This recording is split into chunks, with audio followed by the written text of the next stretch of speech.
The great hall of the conclave stretched for miles in every direction, and its walls were made of living crystal that pulsed with the light of 1,000 captured stars.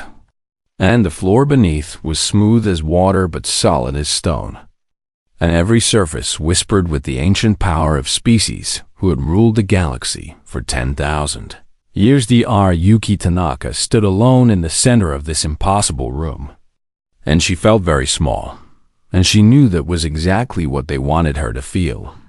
And she refused to let it show on her face. Around her in a massive circle sat the representatives of the 12 elder races, and each one was more alien and more terrifying than the last.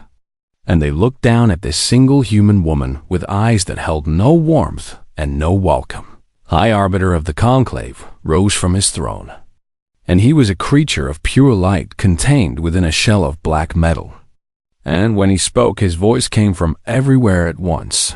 "We have watched you species for 300 of your years," the High Arbiter announced, and his tone was the tone of a judge who had already decided the verdict. "We have studied your history and your wars and your brief moments of peace, and we have seen enough." Yuki said nothing, and she kept her hands folded in front of her.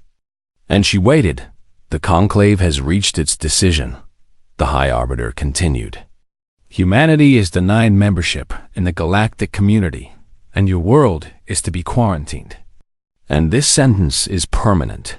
A murmur ran through the assembled aliens, but it was not a murmur of surprise. And Yuki understood that everyone in this room had known the outcome before she even arrived. And this trial had been nothing but a performance. "May I know the reasons?" Yuki asked, and her voice was calm and clear, and it echoed in the vast hall. The High Arbiter made a sound that might have been a laugh, and he waved one hand made of condensed starlight, and a holographic display appeared showing Earth and all of human history. "Your species is too aggressive," he said. "You fight wars over resources and religion and pride, and you destroy your own world even as you reach for others. And you lack the basic psionic markers that all civilized species possess." Another elder race representative spoke up, and this one was a being of crystal and shadow called a Valkyrie, and her name was Admiral Sathara. "You are simply too young, and too dangerous, and too unpredictable, and we cannot allow such chaos to spread among the stars." "We have made great progress," Yuki said, and she kept her voice steady even as anger burned in her chest. "We have united our world and ended our largest conflicts and developed technology you stole from crashed ships," another representative interrupted. "And this one was a creature of flowing water held together by some invisible force. You do not create, human, you only copy and corrupt."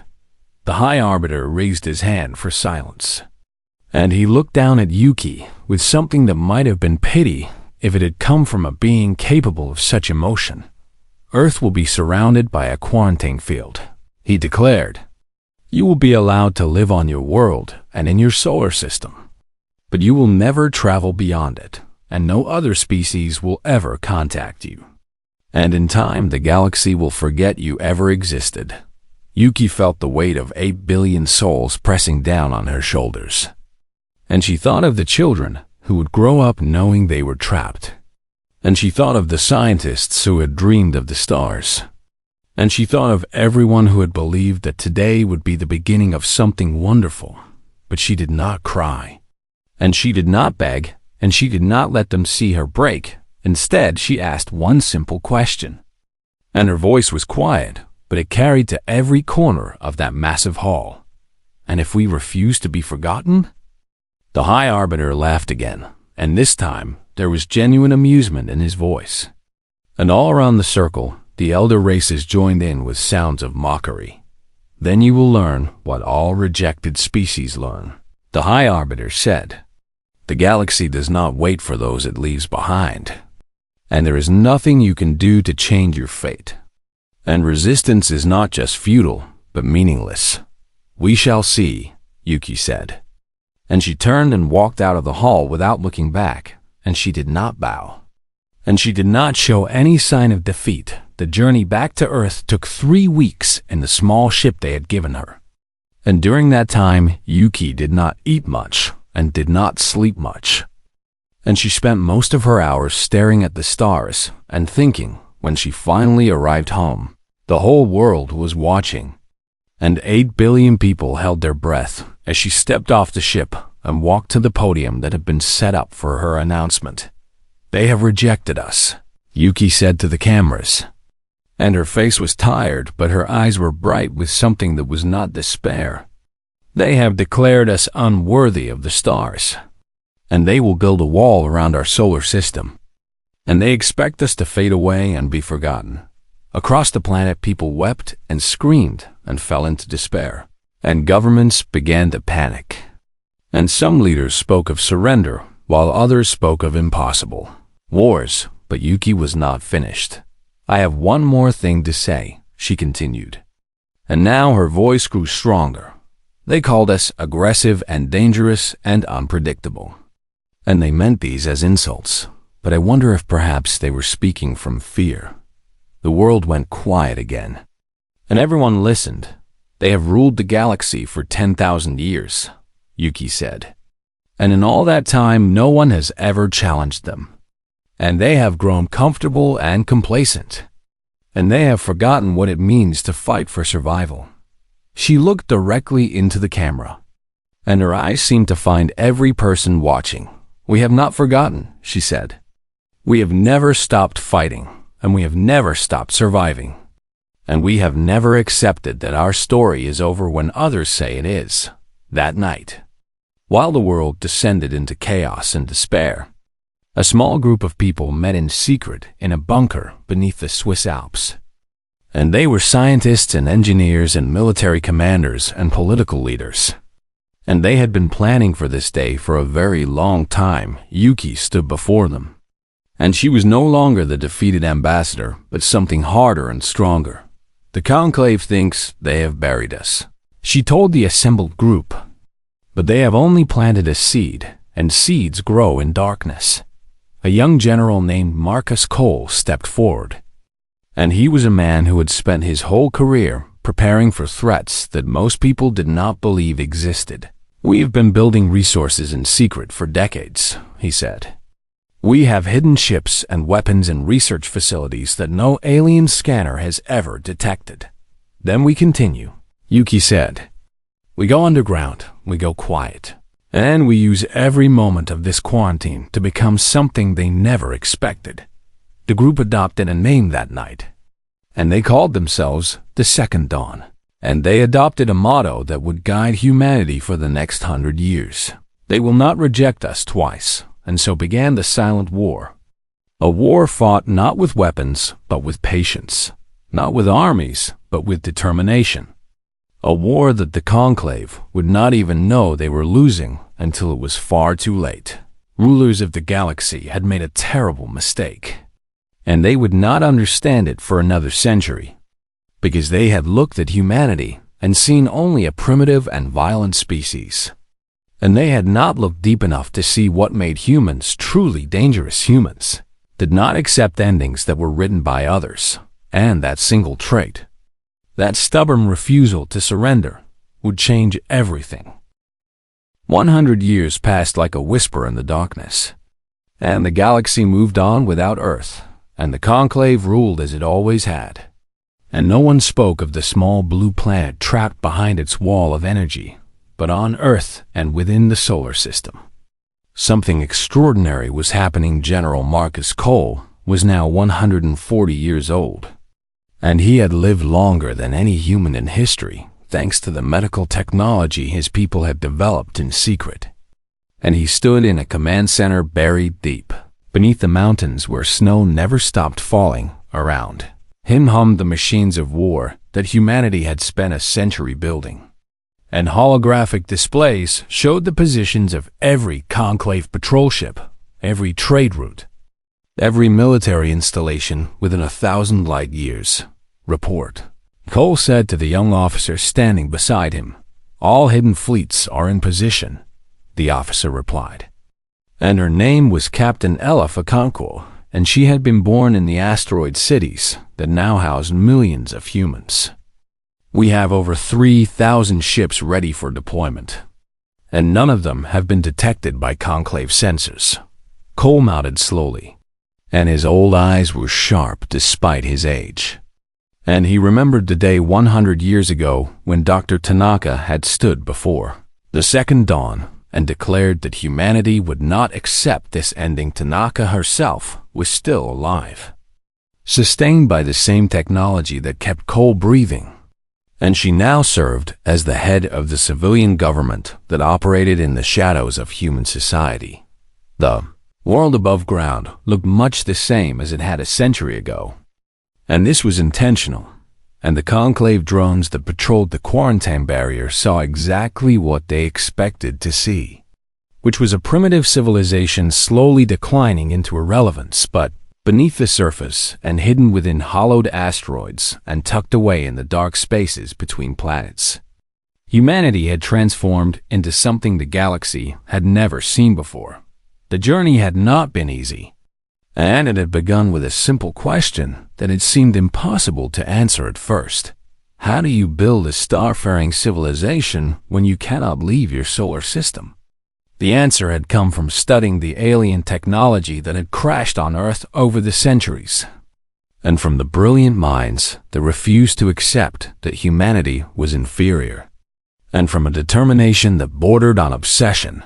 The Conclave ships used psionic drives, engines that required the mental abilities that elder races possessed and humans lacked.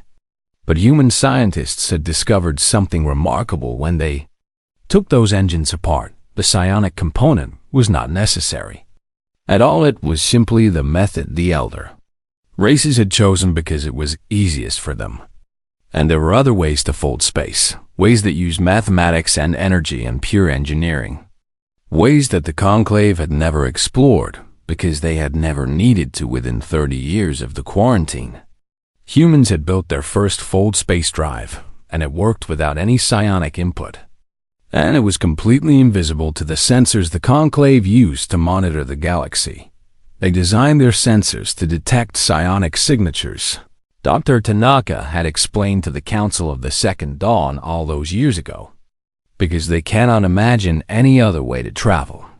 And this blindness is our greatest advantage. And so humanity had begun to spread, not openly, but secretly. Not in great fleets, but in small ships that slipped through the quarantine.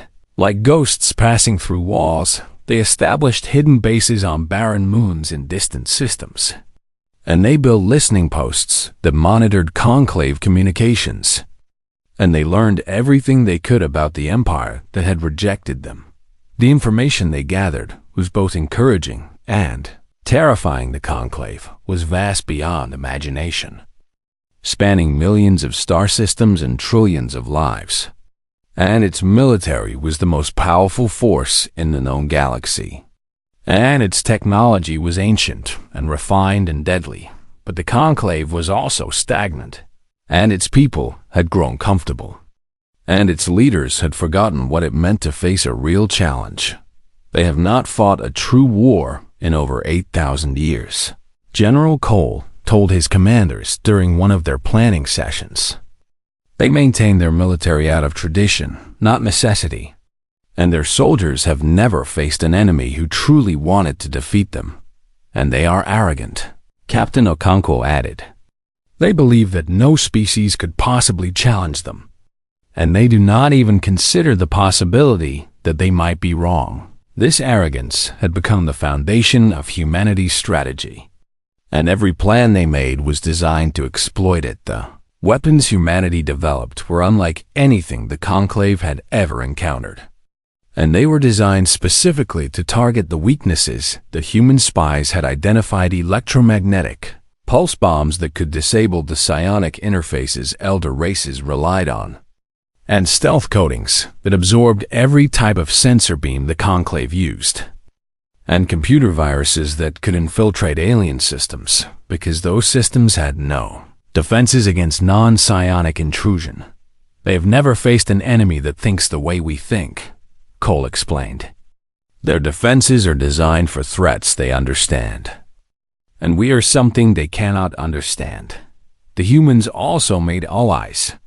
Though this was perhaps their most dangerous secret, the Conclave ruled over hundreds of species. But not all of those species were happy with their rulers, and many had been conquered long ago and forced to serve. And some had been rejected just like humanity and left to struggle on their own. Human agents made contact with these forgotten peoples, carefully and quietly, and they offered something that the Conclave never had hope. "We are not here to conquer you," the human agents would say. "We are here to show you that the Conclave is not invincible, and that one day there will be a choice. And when that day comes, you can choose to be free." These contacts were seeds planted for the future, and they would not bear fruit for years to come. But humanity had learned to be patient now, 100 years after the rejection. General Cole stood in his command center and looked at the map of everything humanity had built.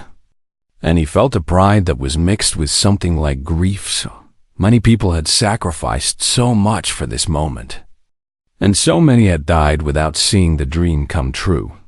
And the weight of their hopes pressed down on the shoulders of those who remained. "Are we ready?" asked a voice from behind him, and Cole turned to see Dr. Tanaka walking slowly into the room, her ancient body supported by a framework of subtle machines. "We are," Cole replied. "The question is whether the galaxy is ready for us." Tanaka smiled, and there was something fierce in her eyes despite her age. And Cole remembered the young woman who had refused to bow before the Conclave all those years ago. "They told us we were not worthy of the stars," she said. "They told us we would be forgotten, and they believed it. And they never bothered to check whether we accepted their judgment." She walked to the central display and looked at the map of human territory, at the hidden bases and secret fleets and all the infrastructure that had been built in darkness. 100 years, she said softly. 100 years of silence and patience and preparation. And now it is time to remind the galaxy that we exist. Cole nodded and turned to Captain Okonkwo. "Begin Operation Ghost Protocol," he ordered. "Send our scouts through the quarantine barrier and let them watch and learn. And let them find every weakness in an empire that has forgotten how to fight. And if we are discovered?" Okonkwo asked. "We will not be discovered," Tanaka said with absolute certainty. "Because they are not looking for us, and they will not look for us. And by the time they understand what is happening, it will be far too late." The first human ships slipped through the quarantine that night, and they moved like shadows between stars. And they carried with them the dreams of 8 billion people who had been told they did not matter. The Conclave did not notice. They would not notice for another decade. And when they finally did, they would realize that they had made the greatest mistake in the history of the galaxy. They had given humanity time to prepare, and humanity had used every second of it. The first warning came from a colony world called Valantis Prime, a small planet on the edge of conclave space, where 3 million Velcori lived and worked in the shadow of ancient towers. One moment the planet was connected to the rest of the galaxy, and the next moment it went completely silent, and every communication line went dead. And every sensor feed stopped transmitting. Admiral Sethara received the report in her quarters aboard the flagship of the Conclave Grand Fleet, and she felt a chill run through her crystalline body that she had not felt in centuries. "What do you mean silent?" she demanded of the officer who had brought the news. "Exactly that, Admiral," the officer replied, and his voice trembled with confusion. "We have lost all contact with Valantis Prime, and we cannot reach any of our military installations there. And our long-range sensors show nothing wrong with the planet itself." Sethara ordered an investigation fleet to the system immediately, and she told herself that it was probably just a technical malfunction. And she almost believed it, but then 2 more colony worlds went silent within the same hour, and all of them were on the outer edges of conclave territory. and all of them had significant military installations. The investigation fleet arrived at Valentis Prime 3 days later. And what they found made no sense at all. The planet was fine, and the population was alive and well, and the cities were undamaged. But every single piece of military technology had been destroyed. Defense satellites had been reduced to floating debris, and weapon platforms had been melted into slag, and communication arrays had been taken apart with surgical precision. And there was no sign of whoever had done it. The investigators found only one clue: a message carved into the wall of the main military command center in letters 3 meters tall. "We remember your rejection, and do you remember us?" Admiral Sithara read the message in the report, and she felt her ancient heart stop for a moment. And a memory stirred in her mind from over a century ago, a small human woman standing alone in the great hall of the conclave, asking what would happen if her species refused to be forgotten. "Impossible," Sithara whispered. But even as she said it, she knew it was not impossible at all. She brought her concerns to the High Arbiter, who still ruled the conclave from his throne of captured starlight. And she showed him the evidence and shared her suspicions. The High Arbiter laughed, and his laughter echoed through the crystal halls. "Humans?" he said with amusement. "You believe that primitive species has somehow escaped their quarantine and attacked our colonies, and you expect me to take this seriously?" "The evidence suggests," Sithara began. "The evidence suggests nothing," the High Arbiter interrupted. "The humans are trapped behind our barrier, and they have been trapped for 100 years. And our drones have watched them decay into irrelevance. And there is no possible way they could have developed a technology to do what you are describing. Then who is responsible?" Sithara demanded. "Pirates, perhaps, or rebels from one of the outer species. Or simply a new threat we have not yet identified," the High Arbiter said dismissively. "I will not waste the resources of the conclave chasing ghosts from a century past." Sithara left the meeting frustrated and afraid, and she began her own investigation using the resources of the Velkori military.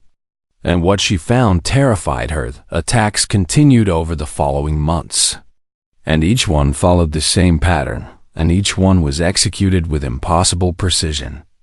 And each one left behind the same message: "We remember your rejection, and do you remember us?" Sethra's investigators discovered something else as well, and it was perhaps the most frightening detail of all. The attackers left no trace, and they were never detected arriving or leaving, and they seemed to appear from nowhere and vanish into nothing. And this should have been impossible because all space travel required psionic drives that could be tracked across light years, unless, one of her scientists suggested with obvious fear in his voice, unless they have developed a method of travel that does not use psionics at all. "That is impossible," another scientist replied. "There is no other way to fold space, and every species in the galaxy knows this. Every species that we have taught," the first scientist said quietly. "But the humans were never taught, and they were left alone to figure things out for themselves.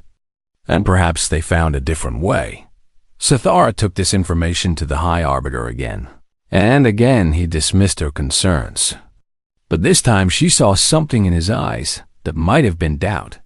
"Even if the humans have somehow escaped," he said, "they are still one small species against the greatest empire the galaxy has ever known. And they cannot possibly threaten us." "They have already threatened us," Sithara replied. "They have attacked over a dozen colonies, and we have not been able to stop them or even detect them. And they are growing bolder with each strike." The High Arbiter was silent for a long moment, and then he made a decision that he believed would end this problem once and for all. "Send the Grand Fleet to Earth," he ordered. 500 warships will remind these primitives of their place. And if they have somehow escaped their quarantine, we will simply destroy them and be done with it." Sithara wanted to argue, wanted to suggest that perhaps they should try to understand their enemy first. But she knew the High Arbiter would not listen. And so she followed her orders. The Grand Fleet assembled over the course of a month. 500 of the most powerful warships in the galaxy, crewed by soldiers who had never known defeat. Armed with weapons that could crack planets in half, they traveled to Earth's solar system in a display of overwhelming force. And they passed through the quarantine barrier, expecting to find a broken civilization cowering before their might. What they found was nothing. Earth was empty, and its cities were abandoned, and its orbital stations were dark and silent. And there was no sign of the 8 billion humans who had lived there just decades before the fleet commanders searched the entire solar system. And they found only ruins and echoes, and they found no ships and no weapons and no people. Where are they? The fleet commander demanded, and his voice was thick with confusion and growing fear. The answer came from a single, automated beacon that activated as the fleet approached Earth. And it broadcast a message on all frequencies and all the languages of the Conclave. You came to punish ghosts. But we are not on Earth anymore, and we are everywhere. And we are just getting started. The fleet commander ordered an immediate withdrawal, and his ships fled Earth's solar system like frightened animals. And when they returned to Conclave space, they found that everything had changed, while the Grand Fleet had been distracted at Earth. Human forces had struck at 17 more targets across the galaxy. And this time, they had not just disabled military installations. They had liberated prisoner camps where species rejected by the Conclave had been held for generations. And they had delivered weapons and supplies to rebel groups that the Conclave had long believed were under control. And they had broadcast messages across thousands of worlds. The Conclave told you that you were worthless. And they told you that resistance was impossible. And they lied. And we are proof that they lied. Admiral Sathara stood on the bridge of her flagship and watched the reports flooding in from across Conclave space. And she understood at last what humanity had done. They had not just escaped their prison. And they had not just built a military force.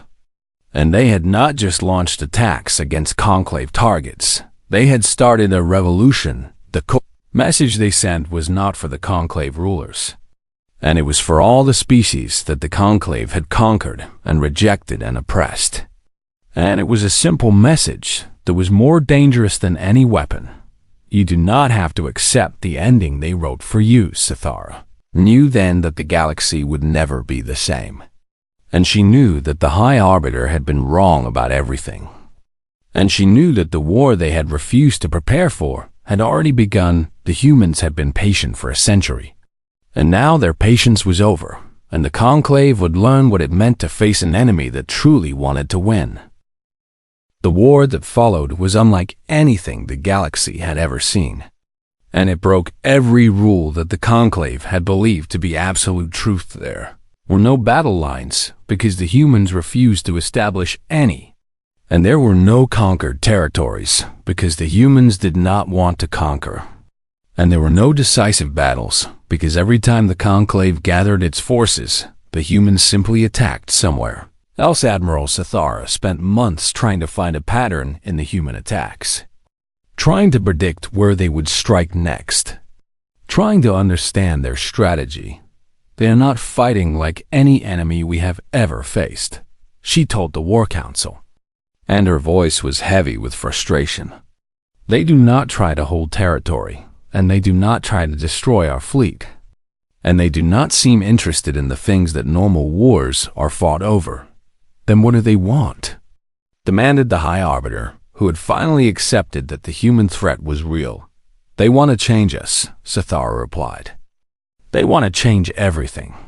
The truth of her words became clear as the months turned into years.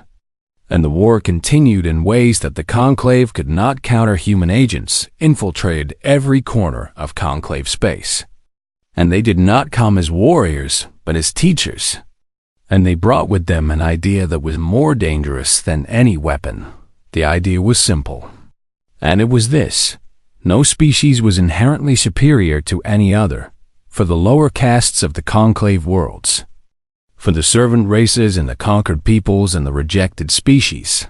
This idea was revolutionary, and it spread like fire through dry grass. The elder races tell you that you are inferior, the human agents would say.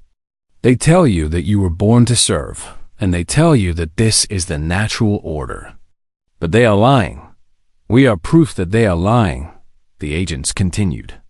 We were told that we were worthless, and we were locked away to be forgotten. And instead, we became something that terrifies them. Rebellions began to erupt across conclave space, small at first, but growing larger. And species that had been silent for millennia suddenly found their voices. The conclave tried to crush these rebellions, as they always had, with overwhelming force and brutal punishment. But the old methods no longer worked. Human ships would appear to defend the rebels, striking at conclave forces with precision weapons and then vanishing before reinforcements could arrive. And the rebels would escape to fight another day. We cannot be everywhere at once, Sathara told the War Council. And they know exactly where we are at all times. And they have allies on every world we rule. The High Arbiter grew more desperate with each passing month, and he ordered increasingly harsh measures against civilian populations. And each harsh measure only drove more species into the arms of the human resistance captain.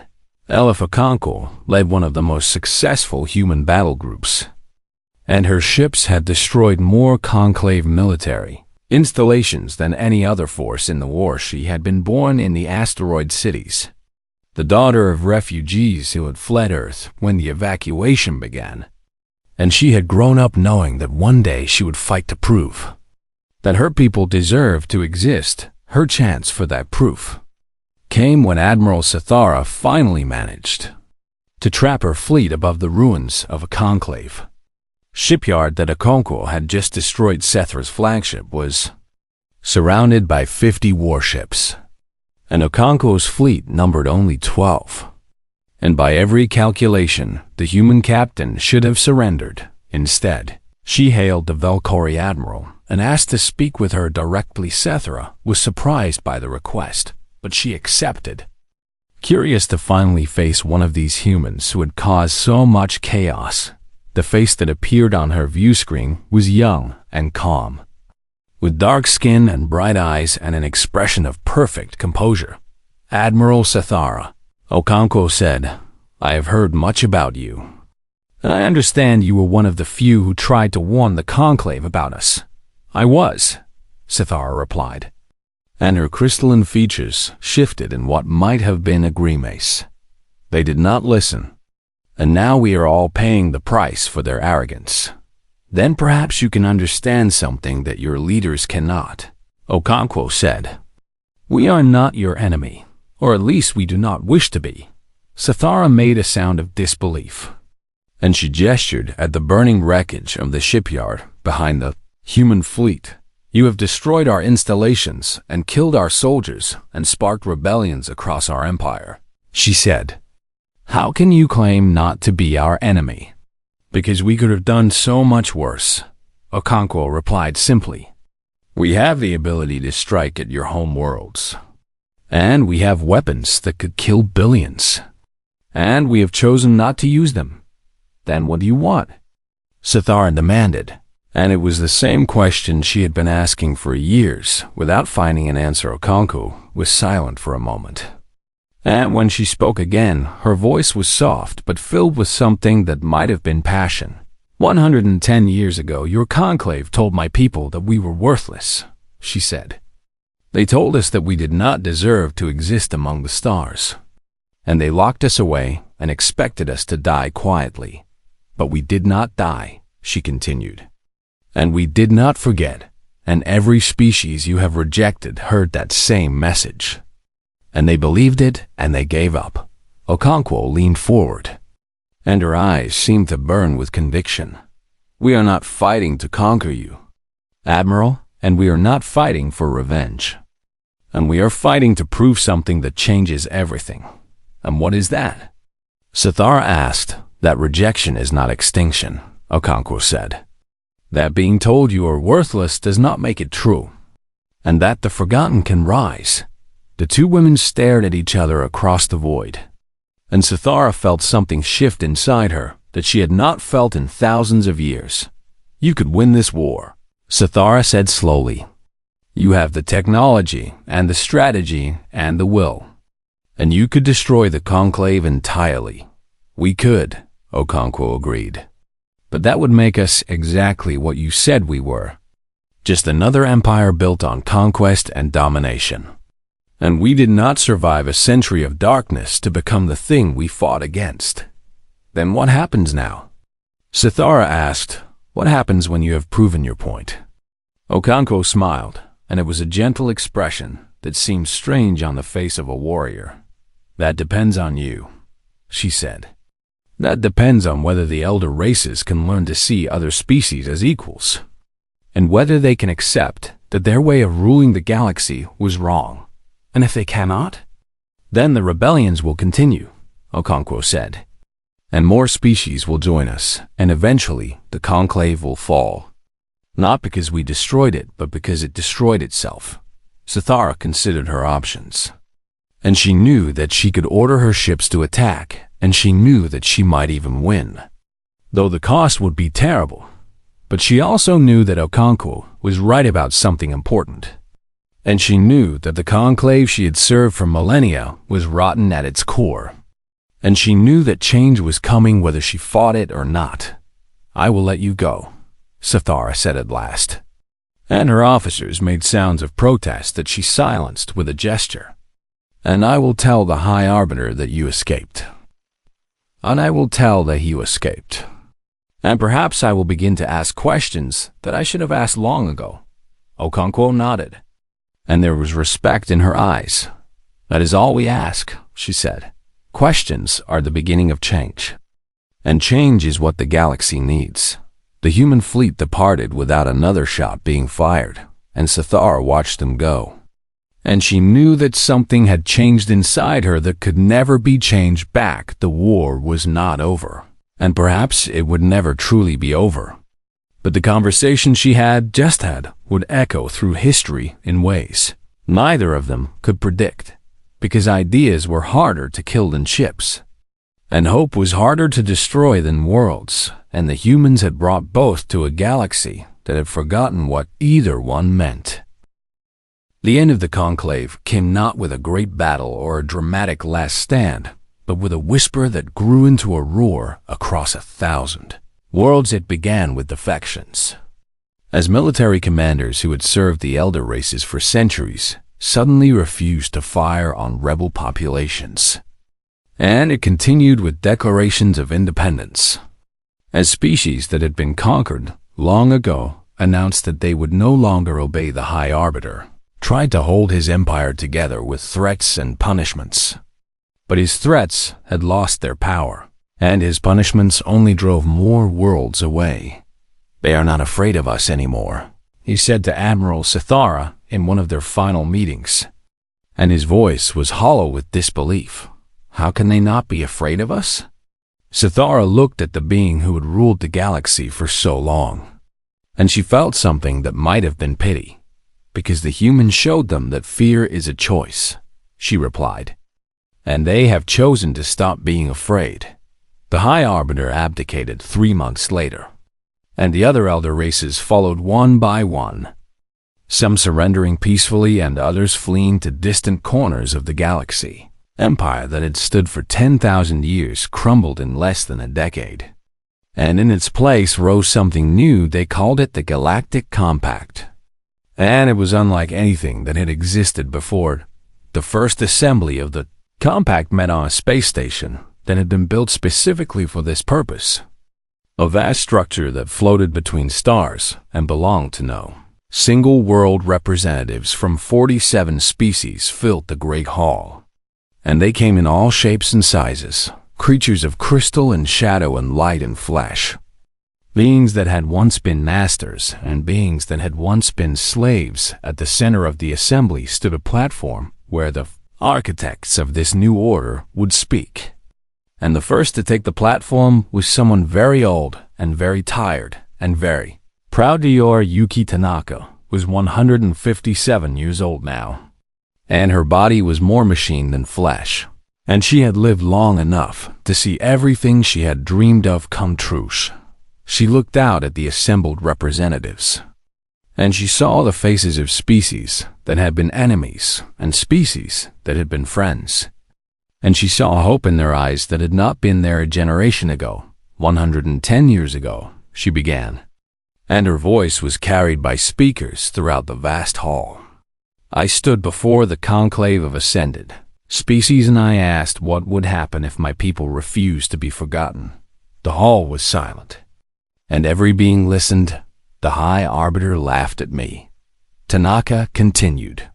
He told me that the galaxy did not wait for those it left behind, and he believed that he was stating an eternal truth. She paused and looked at the representatives of the elder races who sat among the others.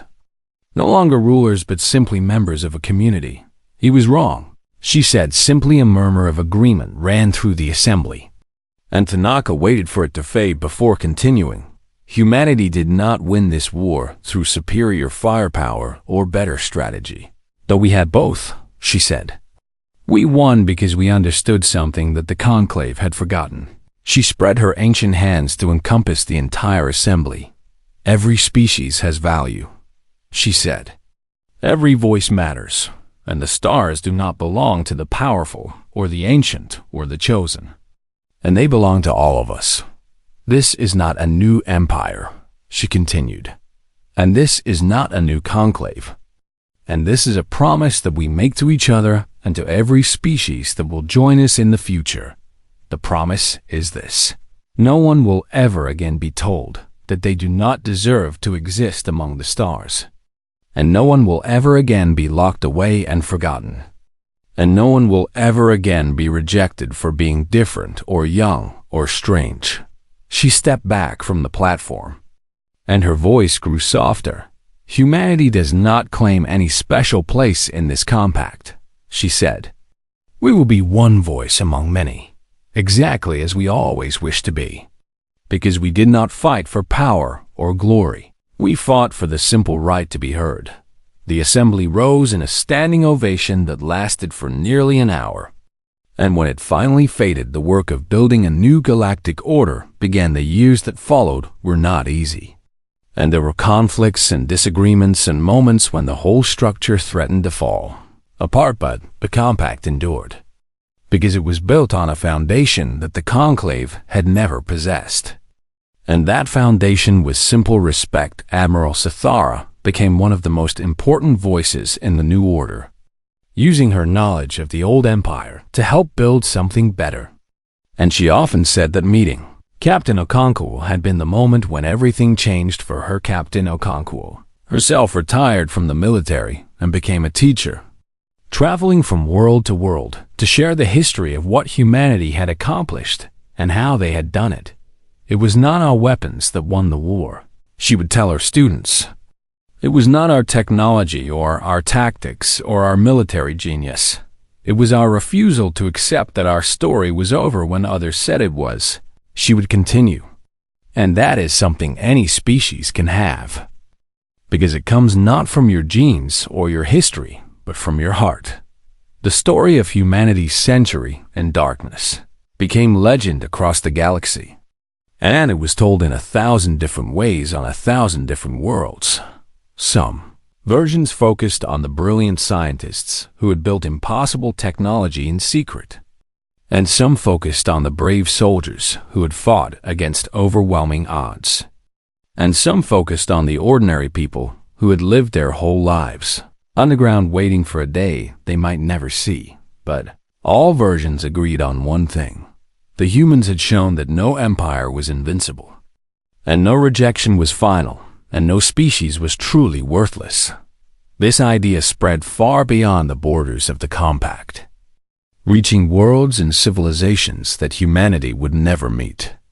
And everywhere it went, it planted seeds of hope. 100 years after the founding of the compact, a new monument was built at the center of the assembly station. It was a simple thing: a pillar of white stone with words carved into its surface in the languages of every member species.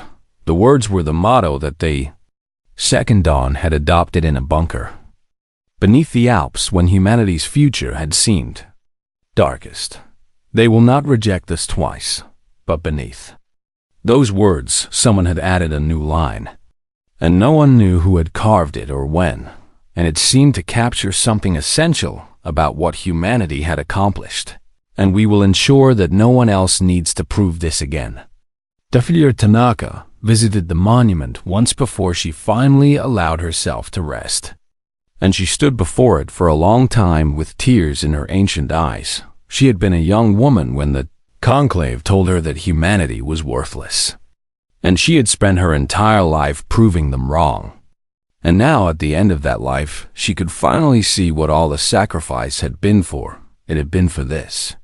For a galaxy where the powerful did not crush the weak, where the different were celebrated instead of feared, where every species had a voice and every voice mattered. She placed one hand on the cold stone of the monument and smiled. We did it, she whispered to all the people who had not lived to see this day. We made them listen. She died 3 days later, peacefully and surrounded by friends. And the galaxy mourned her passing, even as it celebrated everything she had helped to build.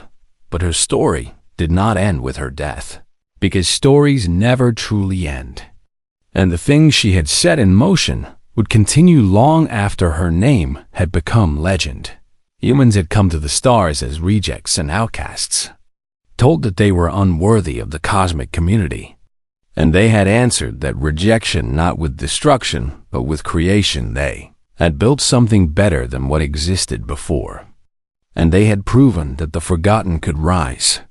And they had changed the galaxy forever, and in the end, that was what made humanity dangerous. Not their weapons or their technology or their determination. Though they had all of these things in abundance, what made them dangerous was their stubborn, unshakable belief that every story deserved a better ending, and their willingness to fight until they found one.